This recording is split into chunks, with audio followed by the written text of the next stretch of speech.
Kesaksian yang benar. Renungan diinspirasi dari Injil Yohanes 5 ayat 31 sampai 47. Kalau aku bersaksi tentang diriku sendiri, maka kesaksianku itu tidak benar. Ada yang lain yang bersaksi tentang aku, dan aku tahu bahwa kesaksian yang diberikannya tentang aku adalah benar. Kamu telah mengirim utusan kepada Yohanes, dan ia telah bersaksi tentang kebenaran. Tetapi aku tidak memerlukan kesaksian dari manusia. Namun aku mengatakan hal ini supaya kamu diselamatkan. Ia adalah pelita yang menyala dan yang bercahaya, dan kamu hanya mau menikmati seketika saja cahayanya itu. Tetapi aku mempunyai suatu kesaksian yang lebih penting daripada kesaksian Yohanes, yaitu segala pekerjaan yang diserahkan Bapa kepadaku, supaya aku melaksanakannya. Pekerjaan itu juga yang kukerjakan sekarang, dan itulah yang memberi kesaksian tentang aku, bahwa Bapa yang mengutus aku.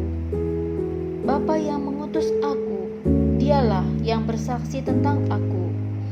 Kamu tidak pernah mendengar suaranya, rupanya pun tidak pernah kamu lihat, dan firman-Nya tidak menetap dalam dirimu, sebab kamu tidak percaya kepada Dia yang diutusnya. Kamu menyelidiki kitab-kitab suci, sebab kamu menyangka bahwa olehnya kamu mempunyai hidup yang kekal. Tetapi walaupun kitab-kitab suci itu memberi kesaksian tentang aku, namun kamu tidak mau datang kepadaku untuk memperoleh hidup itu.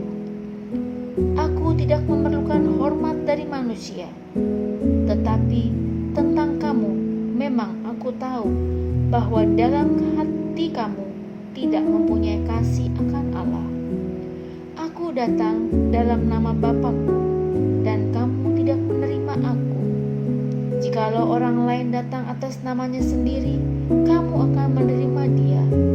Bagaimanakah kamu dapat percaya, kamu yang menerima hormat seorang dari yang lain, dan yang tidak mencari hormat yang datang dari Allah yang esa?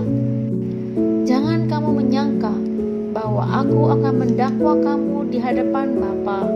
Yang mendakwa kamu adalah Musa, yaitu Musa yang kepadanya kamu menaruh pengharapanmu. Sebab jikalau kamu percaya kepada Musa, tentu kamu akan percaya juga kepadaku, sebab ia telah menulis tentang aku. Tetapi jikalau kamu tidak percaya akan apa yang ditulisnya, bagaimanakah kamu akan percaya akan apa yang kukatakan? Demikianlah sabda Tuhan. Terpujilah Kristus. Tetangga saya mempunyai seorang anak kecil yang masih duduk di TK. Namanya Cia. Mamanya sering curhat tentang Cia yang lebih mendengar perkataan guru sekolah daripada mamanya. Kadang Cia tidak percaya akan kemampuan mamanya saat mamanya mencoba mengajari Cia pelajaran sekolah. Cia seringkali menganggap penjelasan mamanya salah jika penjelasan mamanya tidak sama dengan yang diajarkan guru Cia di sekolah. Dalam Injil hari ini, Yesus menghadapi orang-orang Yahudi dan para pemimpinnya yang menolak keberadaan Yesus sebagai Mesias, sebagai anak Allah yang diutus Bapa. Mereka berusaha untuk membunuh Yesus, bukan saja karena ia meniadakan hari Sabat, tetapi juga karena Yesus mengatakan bahwa Allah adalah Bapanya sendiri. Dengan demikian, Yesus dianggap menyamakan dirinya dengan Allah. Orang-orang Yahudi menutup telinga mereka dari kesaksian Yohanes Pembaptis tentang Yesus. Mereka menolak kesaksian akan karya-karya Yesus yang memperlihatkan belas kasihan dan kasih karunia-Nya kepada mereka yang membutuhkan. Mereka pun menolak kesaksian dari Bapa. Bagaimana mungkin para pemimpin Yahudi yang selalu membaca dan mempelajari kitab suci tidak percaya akan kedatangan Mesias yang adalah Yesus?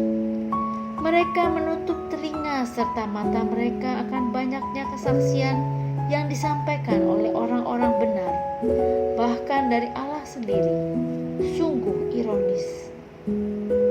Peristiwa ini mengajarkan kita bahwa membaca dan mempelajari kitab suci saja tidak cukup, karena itu hanya sebatas pengetahuan. Sia-sia jika kita hanya menimbun pengetahuan tentang Allah, namun kita tidak mengimani dan menghidupinya, firman yang kita baca. Kita harus berpaut pada firman dengan iman kepada Allah. Dengan membaca kitab suci, kita akan semakin mengenal, mengasihi, dan melayani Allah.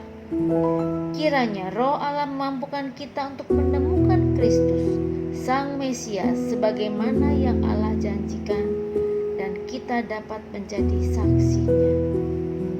Marilah kita berdoa. Tuhan Yesus, mampukanlah aku untuk dapat melihat kasih-Mu.